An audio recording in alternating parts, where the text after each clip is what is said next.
Saudara-saudari yang terkasih, pada kesempatan hari ini kita ditemani oleh pasangan pasutri, pasangan suami istri yang tentunya Anda kenal semuanya, yang sangat ceria banget kelihatan. Mereka sekarang dianugerahi 2 anak, Nastusa dan Dante ya.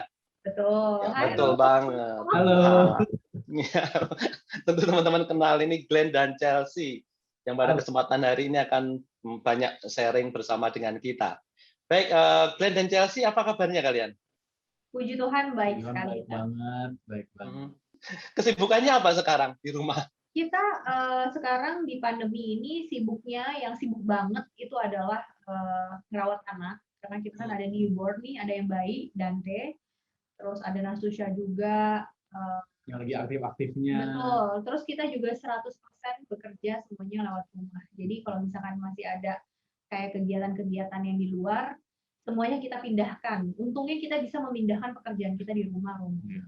Oke, puji Tuhan, syukur ya. Pandemi ini terdampak banget nggak dengan pekerjaan kalian?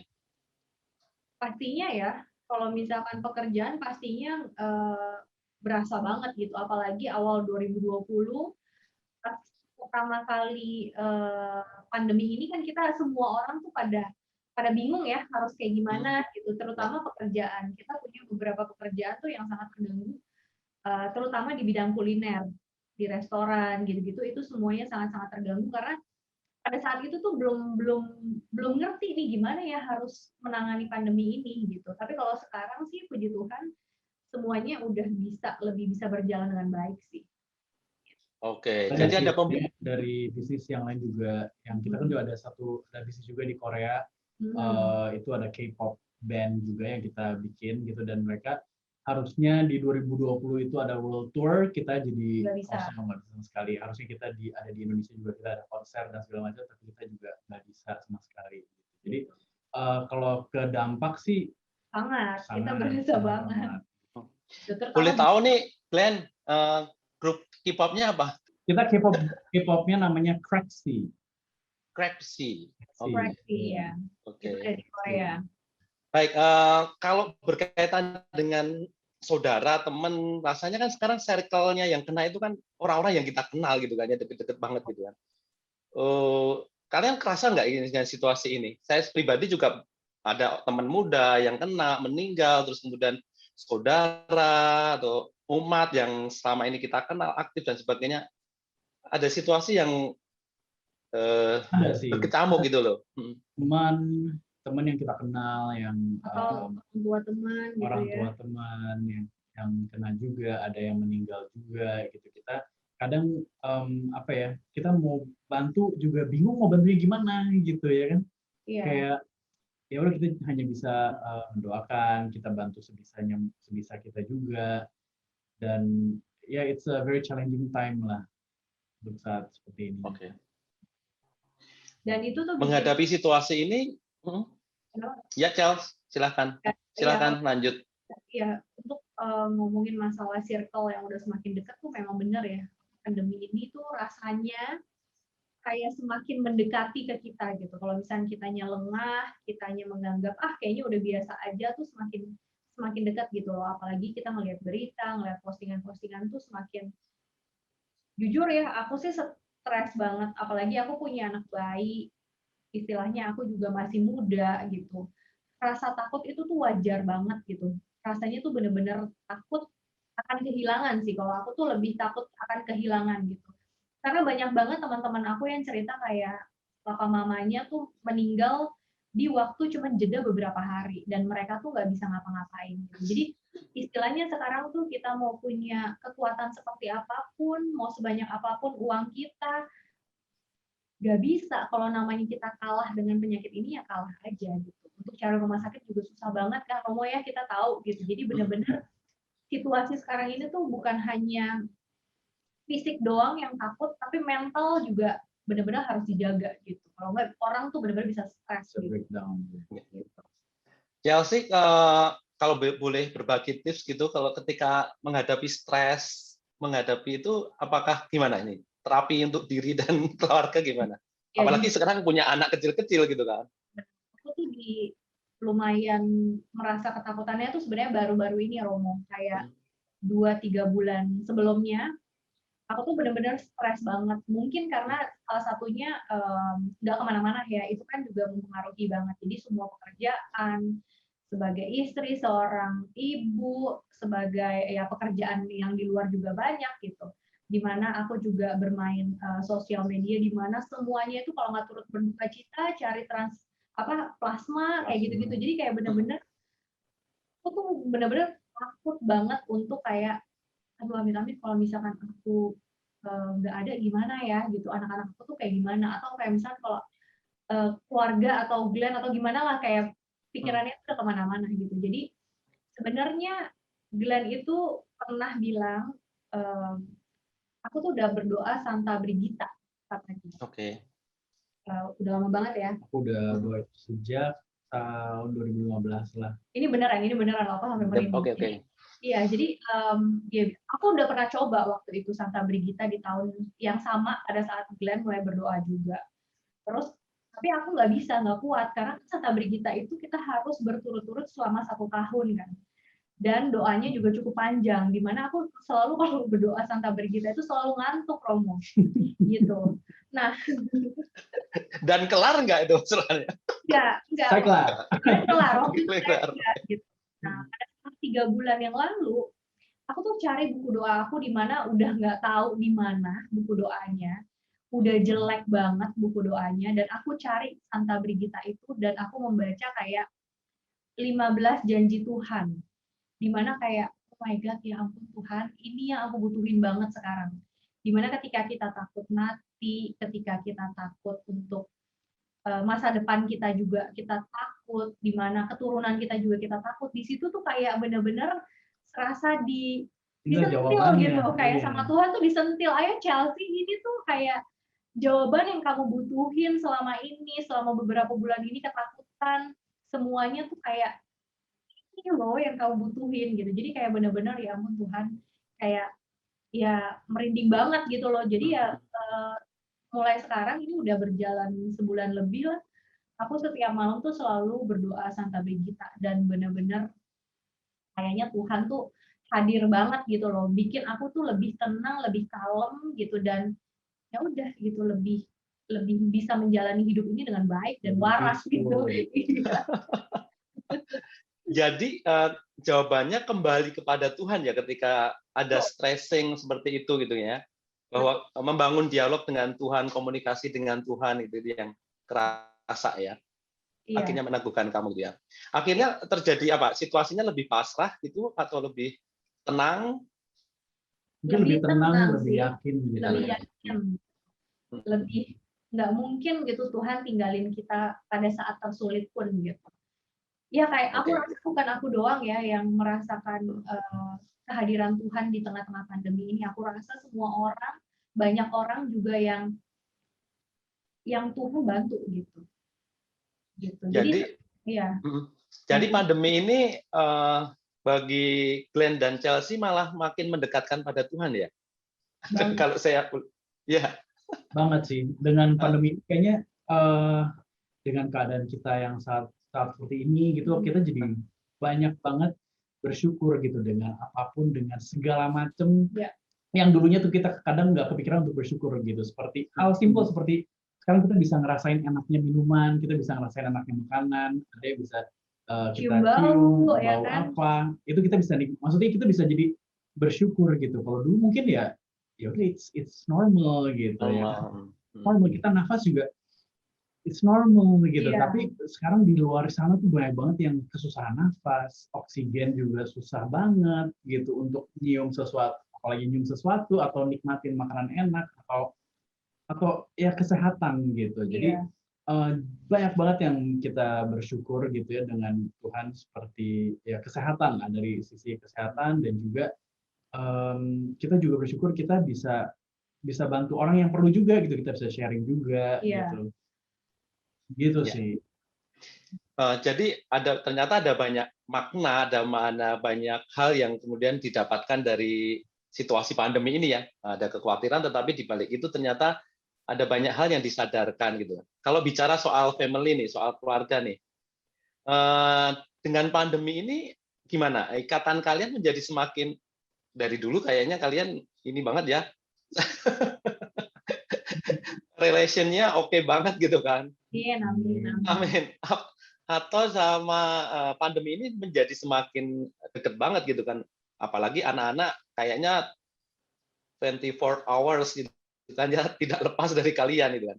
Betul. Justru sebenarnya dengan pandemi ini kita makin dekat karena kita harus cari ide terus. Karena untuk aktivitas anak gitu kan lama-lama ya dia main-mainan hal yang sama terus bosan juga kan. Jadi kita harus cari ide gimana ya supaya dia terhibur juga, dan selain terhibur juga dia juga ada learn something new juga gitu, dan itu membuat kita berdua juga jadi learn something new terus juga gitu setiap hari sebagai parents, sebagai guru juga untuk ngajarin, ya kan, nemenin online school, online class.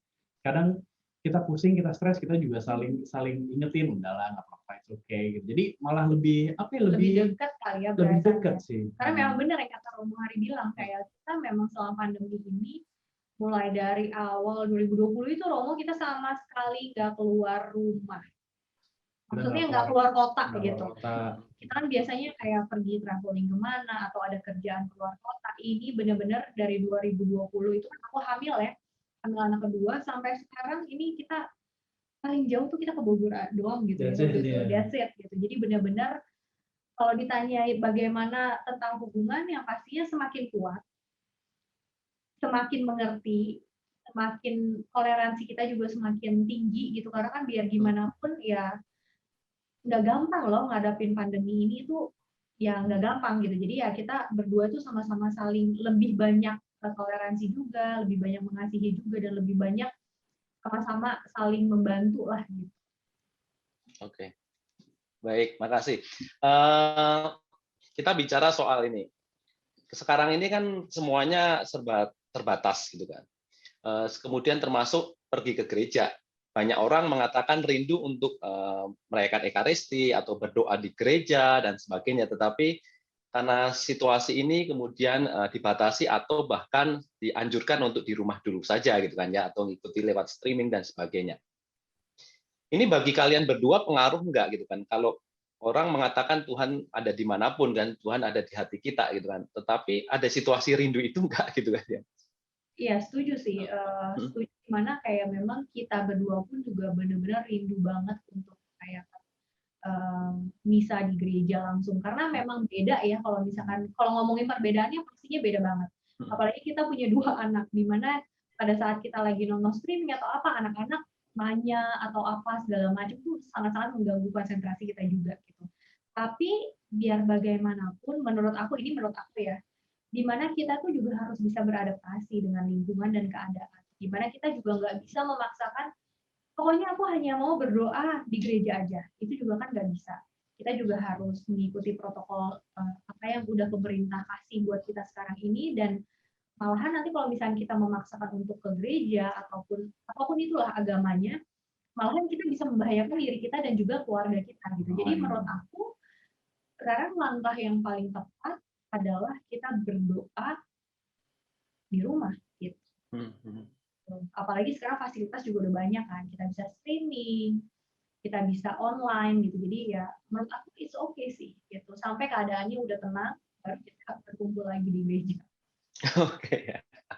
Glenn, kamu kalau memimpin doa keluarga seringkali doa, kamu ajak doa apa nih, Glenn? Doa makan ya. Makan mie kayaknya ya. Nah, susah kan senengnya makan mie. Makan ya. Doa sih kebanyakan kita lebih banyak bersyukurnya sih. Kita dari doa sebelum makan ataupun kita doa sebelum tidur gitu. Itu rata-rata 90% lah itu bersyukur gitu, bersyukur sama Tuhan kalau tim kasih udah selalu ada bersama kita, udah kasih kita dan menjauhkan yang virusnya atau orang-orang jahat dari kita. Ya.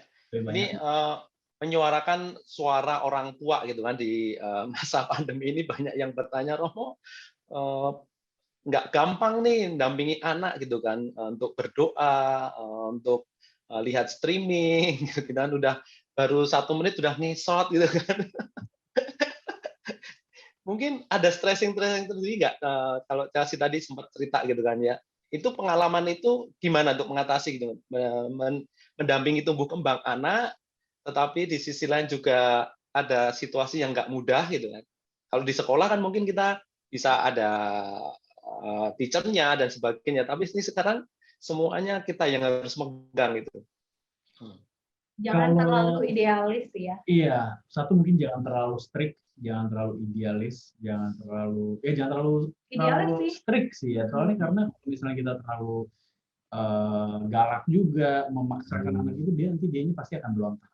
Dan kita sebenarnya mulai banyak Asusya mulai berdoa sama kita itu dari lumayan kecil ya. Lumayan kecil. Dan kita mulainya dari doa Bapa Kami, dan itu kita jadikan lagu gitu, maksudnya kita nyanyi bareng doa Bapa Kami, dan akhirnya dia juga ngikutin gitu, dan sampai sekarang pun setiap malam pun kita sekeluarga pasti akan nyanyi itu gitu, nyanyi doa Bapa Kami. Jadi sebelum nyanyi doa Bapa Kami itu kita akan ada berdoanya untuk bersyukurnya dan sebagainya. Dan Asusya pun sekarang juga bisa nambahin doa dia sendiri. Jadi itu lama-lama kan jadi timbul kebiasaan ya, kebiasaan buat anak-anak sendiri gitu. Dan menurut aku kebiasaan dari berdoa gitu harus dimulai dari kecil. Jadi dia juga udah terbiasa. Gitu. Nah, aku pengen nambahin kalau misalkan untuk sekolah sendiri, sebenarnya yang stres pada saat pandemi ini tuh bukan cuma kita aja, tapi anak-anak pun juga kena gitu. Makanya kita sebagai orang tua, benar yang kata Glenn bilang, kita jangan terlalu strict, jangan terlalu idealis gitu. Kayak misalnya contohnya idealis adalah pokoknya anak saya dalam seminggu harus bisa A sampai D gitu. Jangan terlalu gitu. Jadi kita sebagai orang tua yang harus mengerti juga dia, apalagi di umur-umur Nasusya yang udah 5 tahun sekarang, yang udah mau 5 tahun sekarang ini kan, itu adalah kebiasaan yang nggak biasa banget buat mereka untuk sekarang ini. Karena mereka yang biasanya bisa main bersama teman-temannya, tiba-tiba enggak. Yang harusnya kemarin yang biasanya dia nggak harus pakai masker, sekarang mereka harus pakai masker. Itu kan juga sangat stres buat mereka. Jadinya kita sebagai orang tua juga harus bisa sebagai teman juga, sebagai guru, supaya mereka juga nggak stres gitu. Jadi ya kita sebagai orang tua ya nggak usah terlalu idealis banget lah. Oke, makasih Glenn dan Chelsea. Tadi ada beberapa yang diulang kalau ngajarin doa dengan fun, tapi juga mulai dengan kata syukur tadi. Ini ada primbon apa nih gitu kan dengan kata syukur tadi, karena beberapa kali saya lihat diajak untuk bersyukur gitu. Ini anak memang diajak untuk memulai dengan rasa syukur gitu, dengan yang dialami tadi. Iya sih, jadi lebih bersyukur karena kayak di luar sana tuh banyak banget orang yang mungkin nggak seberuntung kita gitu ya. Maksudnya kita juga diberkatin banget. Kita juga menyadarkan kepada Nasusya bahwa banyak orang di luar sana tuh mungkin nggak ada mainan seperti dia.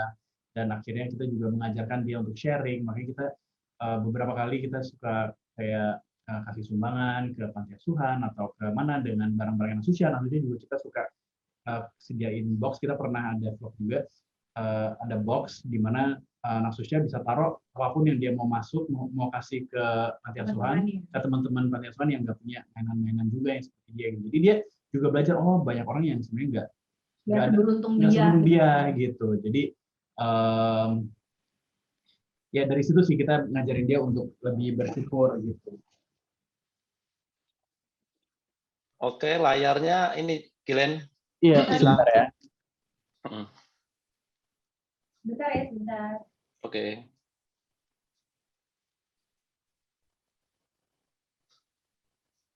Hello? Oke. Sudah? Oke, good. Alright. Ya. Lanjut. Dari mana tadi? Iya, jadi lebih ngajarin dia untuk lebih bersyukur sih, lebih bersyukur dengan segala macam gitu, dengan makanannya, dengan keadaan dia, dengan dia sehat, dengan dia bisa lari-lari, dengan main dan segala macam gitu. Jadi dan kita pun juga sangat bersyukur dengan keadaan kita untuk saat ini gitu. Kita masih bisa diberkatin dan kita bisa bantu orang juga yang perlu bantuan gitu sih. Baik, terima kasih untuk beberapa pertanyaan terakhir nih, Glenn. dari tadi udah beberapa hal gitu, bahwa dari pandemi ini ada beberapa hal yang kemudian dimaknai, ada hal yang kemudian pembelajaran bagi keluarga dan sebagainya.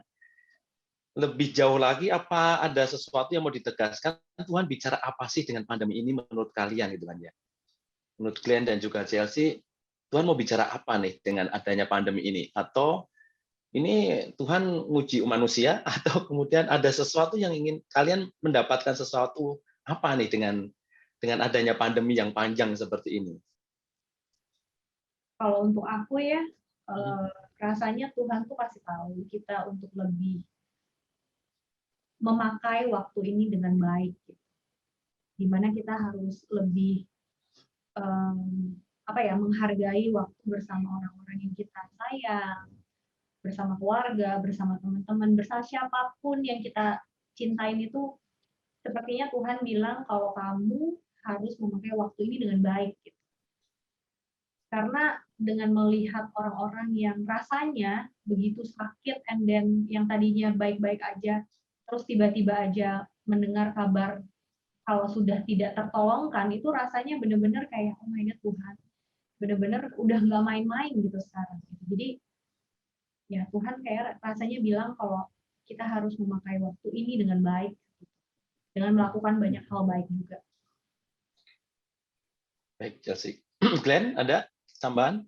Ya, kalau dari aku sih sepertinya kayak kadang pas kita dengar kayak ada teman punya saudara atau tua ataupun teman kita juga, orang yang kita kenal, pas mereka lagi butuh bantuan atau apa gitu ya, we are given a choice gitu, like would you help or not gitu. You can just say no gitu, everybody will, semua orang akan ngerti juga, oh ya dia semua lagi susah, nggak bisa.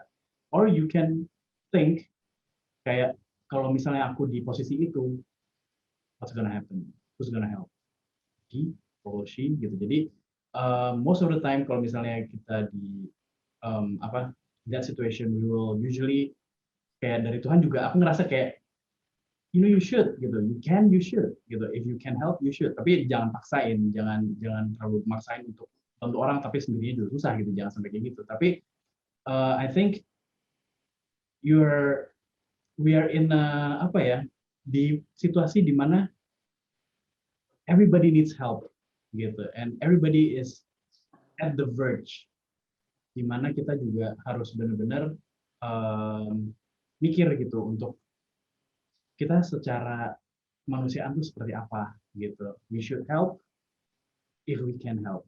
Menurut aku sih kayak gitu. Oke. Jadi di saat ini mah orang ditantang untuk membuat keputusan-keputusan penting dalam hidupnya juga ya. So, ya, secara ya. kemanusiaan lah. Ya. Baik. Terakhir nih, tadi ada hal yang menarik gitu kan, jadi pandemi ini kemudian ada pegangan doa, bahkan devosi pada Santa Brigida gitu kan.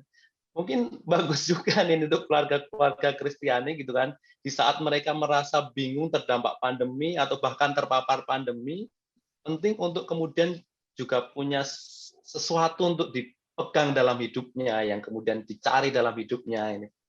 Ini waktu itu kenapa Glenn dan Chelsea tertarik dengan itu gitu kan? Apakah spontan atau kemudian ada sesuatu yang Glenn sendiri dapatkan dari situ gitu kan? Waktu itu aku berdoa itu karena we want the best for our children gitu kan, buat anak-anak kita mau yang terbaik, dan kita nggak tahu ke depannya apa yang akan terjadi. Mungkin aku ya maksudnya kita mau yang terbaik, tapi kalau kita nggak bisa kasih yang terbaik, atau misalnya tiba-tiba something happen to me and I cannot take care of them, misalnya aku meninggal duluan atau apapun gitu, what's gonna happen? Nah jadi dengan doa ini aku ngerasa ini adalah titipan buat mereka gitu, buat turunan kita gitu. Dan dari janji-janji 15 janji itu juga banyak banget janji-janji untuk keturunan kita, untuk anak-anak kita, turunan kita gitu. Dan itu yang aku pegang, itu yang aku yakini dan percaya gitu sih. Dan di saat seperti sekarang juga menurut aku itu pas banget. Itu doa yang pas banget untuk untuk situasi sekarang gitu ya. Betul. Oke, makasih banget ya. Makasih untuk waktunya, Chelsea dan juga Glenn. Salam untuk Dante dan juga Natsusa. Agak susah aku ngomong Natsusa. Terima kasih Romo Hari udah undang kita. Ya, luar banget kalian. Atau ada tips, ada pesan untuk keluarga-keluarga Kristiani? Mau ada pesan sesuatu? Pesannya, ya aku rasa yang nonton ini mungkin banyak yang ngerasain lebih susah dari kita. Ataupun mungkin sekarang yang lagi nonton ini yang sedang berjuang juga melawan COVID ataupun menemani keluarganya ataupun teman-temannya yang sedang berjuang untuk melawan COVID. Ya, semuanya susah. Kita susah, banyak yang susah. Kita sama-sama berpegangan tangan, saling mendoakan. Yang pastinya ya sama-sama saling kuat lah. Yeah. Kalau sih sebisa mungkin enjoy your time bersama keluarga, Betul. appreciate each other lebih dalam lagi gitu ya. Mungkin kadang orang suka take things for granted gitu kan, kayak mungkin ya istri setiap hari masak, ya udah itu udah kayak kewajiban dia setiap hari gitu, tapi sebenarnya enggak juga gitu. You have to kayak appreciate each other, terus dengan segala macam lah, buat nggak cuma buat masak tapi buat segalanya, dan juga waktu bersama anak ya kalau udah lewat ya nggak bisa balik lagi gitu. Jadi benar-benar appreciate everybody you love. Yep. Oke, thank you banget, makasih banget ya.